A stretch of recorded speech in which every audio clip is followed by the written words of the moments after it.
Hey guys, welcome to week 2 of online school. I gotta say I'm very disappointed because I had a special guest teacher come in and I recorded a bunch of videos, and for some reason the files got all screwed up and corrupted. So you gotta deal with me again, okay?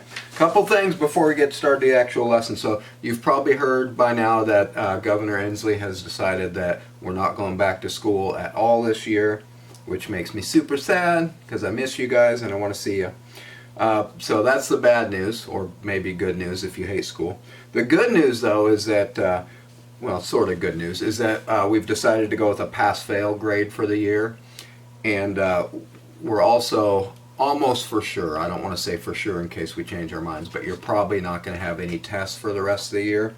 So what that really means is all you need to do is to participate, and you're going to pass second semester. So that's nice for you guys, okay? So there's no excuse for not passing this year.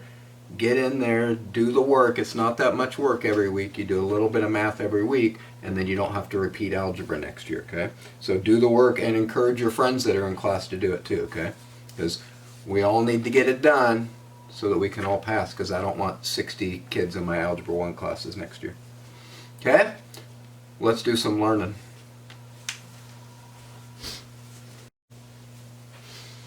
Alright, Algebra 1.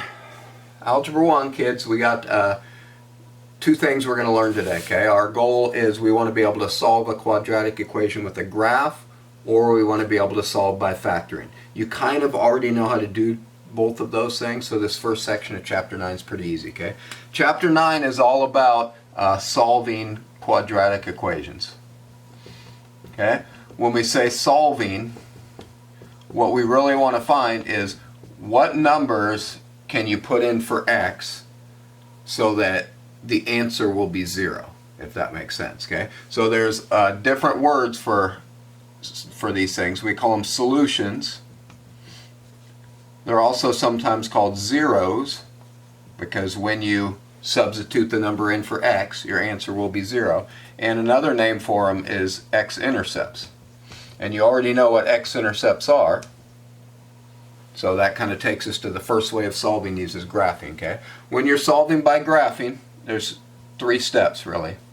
You graph the function, which you should know how to do from last chapter. And then you find the x-intercepts, and those are your answers. And then the last thing you want to do is check them just to make sure that you got the right answer, okay? So that's the 3 steps to solving by graphing. We're going to do a few of these to show you how.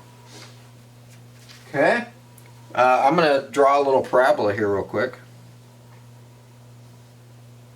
1, 2, let's see.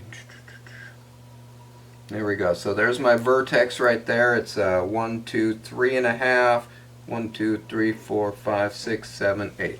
So 3.5, comma, -8. Okay? Here's my parabola. Goes up there. Goes up there. Okay? Sometimes on some of the problems, it's already going to give you a graph. If it already gives you the graph, all you have to do is figure out where it crosses the x-axis. So this one crosses at x equals 1 and 2, 3, 4, 5, 6. X equals 6. So your 2 answers on this one would be 1 and 6. Okay? Sometimes it's that simple. They're just going to give you the graph. All you have to do is figure out where they cross the x-axis. Sometimes you're going to have to do a little more work, and you're going to actually have to graph the function. So let's try this one. Y equals x squared minus 8x minus 20. Okay? Hopefully you remember from last chapter, this is standard form. Remember, standard form doesn't have any parentheses in it. And in standard form, the first thing you do is find the axis of symmetry. It's negative b over 2a. So our a on this one is actually 1. It's kind of invisible. B is -8. And our c is -20. Okay? So if I do negative b, that's -8 over 2 times 1. See, -8 is 8.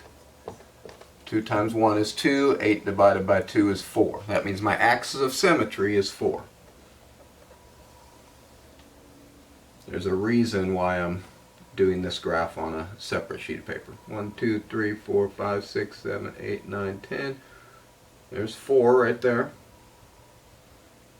Okay, that's my axis of symmetry. And then remember, once you find the axis of symmetry, you take that number, plug it in for x, and you'll find the y value. So it's 4 squared minus 8 times 4 minus 20. 4 squared is 16. 8 times 4 is 32. 16 minus 32 is negative 16. Minus 20, it's negative 36. That means my vertex is 4, comma, negative 36. Now you know why I made this so big. See, 1, 2, 3, 4, 5, 6, 7, 8, 9, 10, 11, 12, 13, 14, 15, 16, 17, 18, 19, 20. 1, 22, 23, 24, 25, 26, 27, 28, 29, 30, 31, 32, 33, 34, 35, 36. So there's my vertex. Okay, and then remember we learned last time you can go, that's all right, you go over 1, up 1, over 2, up 4, over 3, up 9, over 4, up 16. There's no a here. Remember, if there was an a, we would have to multiply the y values. On this one, there's not. So from 436, I'm going to go over 1, up 1. Over 2, up 4. 1, 2, 3, 4. And then over 3, up 9. So 1, 2, 3, and 9. And then over 4 and up 16 would get us to negative 20.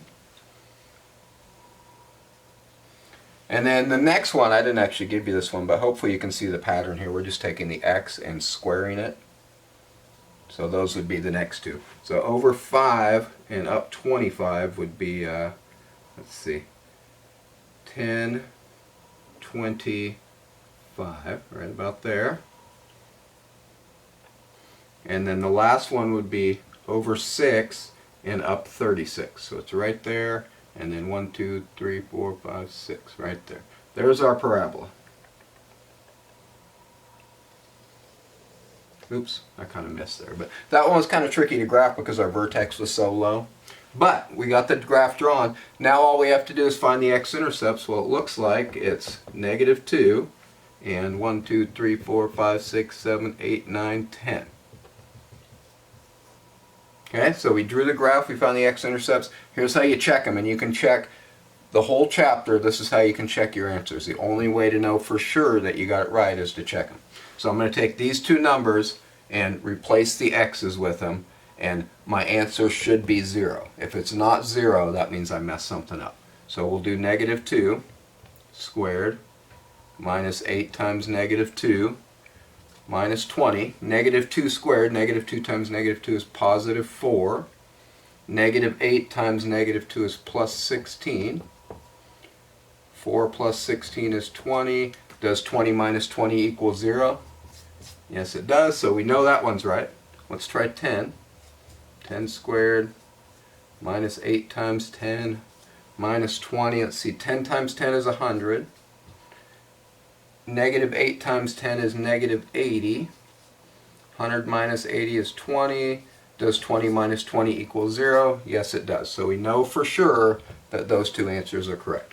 Okay, so we graphed it, found the x-intercepts, we plugged the numbers in so we could check it and make sure. Okay, we'll do one more and then we'll look at factoring. Okay, one thing you probably noticed is that graphing kind of takes a lot of time, right?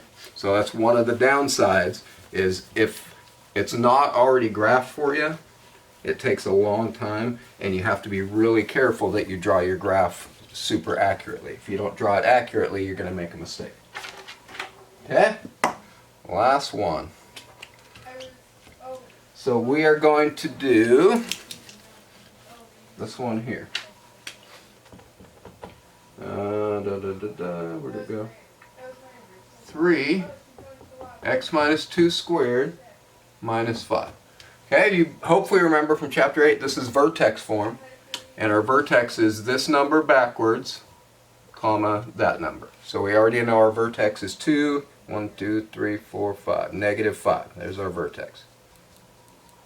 Okay, and then our a is 3, so we're going to go up 1 over 1 times 3, and then we'll go up 2 over 2 times 3, up 3 and over, 4 times 3, sorry, up 3 and over 9 times 3. So we're going to go over 1 up 3, 1, 2, 3. And then I'm going to go over 2 and up 12, so 1, 2, 3, 4, 5, 6, 7, 8, 9, 10, 11, 12. And then same thing on the other side. So there's our parabola. If we tried to go over one more, we would be up here somewhere. So we're not going to graph that one. Okay, we did step 1, we graphed it. Now we need to find the x-intercepts. Well, shoot. Let's see, it looks to me like this one is about, I don't know, maybe 1/2. And this one is about, let's see, like 2.3 maybe. Okay, so this is the other problem with graphing, is it's not super accurate. If we just wanted to know about what the answers were, this would be fine. If we needed to know exactly what they were, graphing doesn't always work, because you're not always going to get an exact, 3 or 8 or -12. Sometimes it's going to be decimals.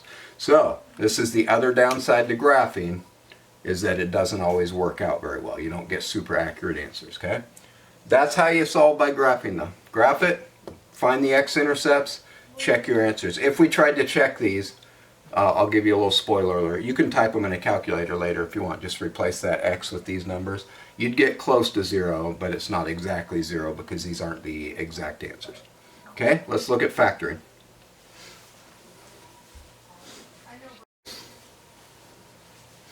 Alright, the second way I'm going to show you how to solve quadratic equations, and by the end of this chapter you're going to know 5 different ways, so that's kind of, then you get to pick. It's like a lot of tools in your toolbox, so after today you should have 2 tools.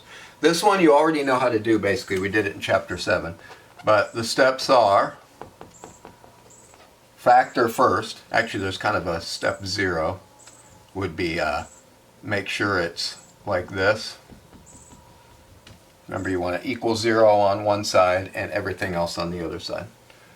After you factor it, you split it into 2, and each side is equal to 0, and then you solve each little equation, and then we want to check our answers to make sure they're right. Okay, so that's the 4 steps.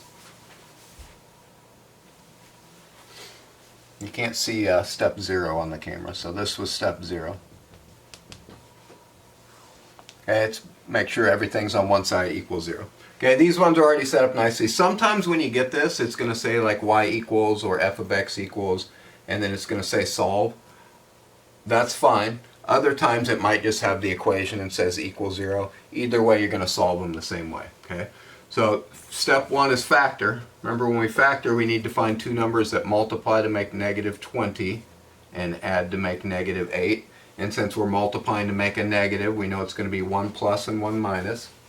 So what 2 numbers multiply together to make -20 and add to make -8?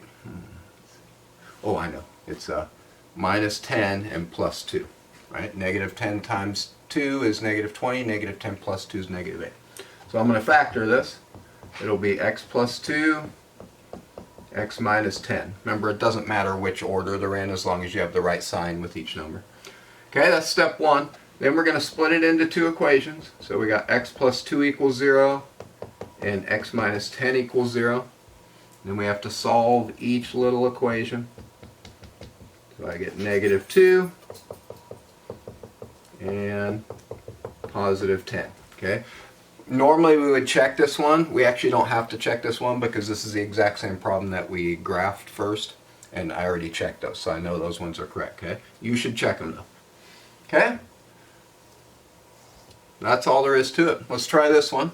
It's already set up as equals 0, so we need to find 2 numbers that multiply to make 12 and add to make -7. Since they're multiplying to make a positive and adding to make a negative, I know it's going to be 2 negative numbers, and I actually already figured out it's -3 and -4.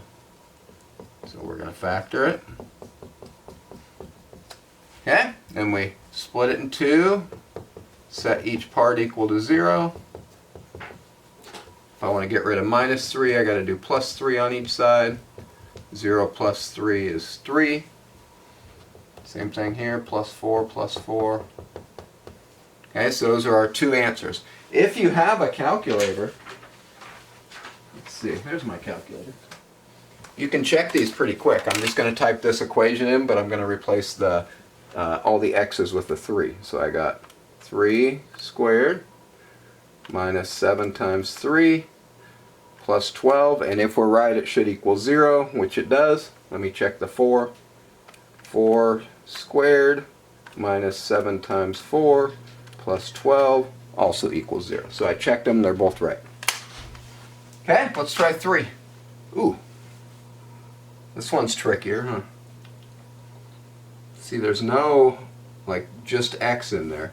So remember, one trick on these is to rewrite this as plus 0x. So what we're looking for is two numbers that multiply to make negative 81 and add to make 0. Since we're multiplying to make a negative, I know it's going to be 1 plus and 1 minus. And I know that 9 times negative 9 equals negative 81, and 9 minus 9 is 0. Okay, next week I'll show you a different way to do this one. But for now we'll factor it. Okay, we got it factored. We got to split it in 2 and solve each little equation. I'm going to do plus 9 and plus 9, minus 9 and minus 9. So my two answers are x equals 9 and x equals negative 9. This one we can probably just check in our heads. Let's see. 9 squared, 9 times 9 is 81. 81 minus 81 is 0. That's true, so this one works. Negative 9 squared, remember that means negative 9 times negative 9. So it'd be positive 81 minus 81 is 0. So that one works. If you're going to type that in the calculator, remember put the number in parentheses like we did there. So I would do negative 9 squared minus 81, and I get 0.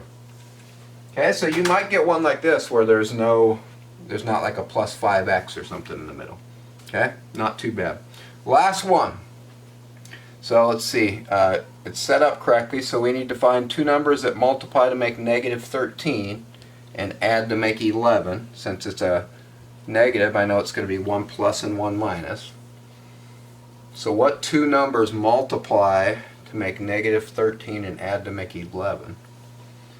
I can't think of any. So remember, when you get stuck, one thing you can do is just list every way to multiply two numbers and make negative 13. So we could do negative 13 times 1, or we could do negative 1 times 13. Are there any other numbers that go into 13? There's not, right? So these are our only two choices.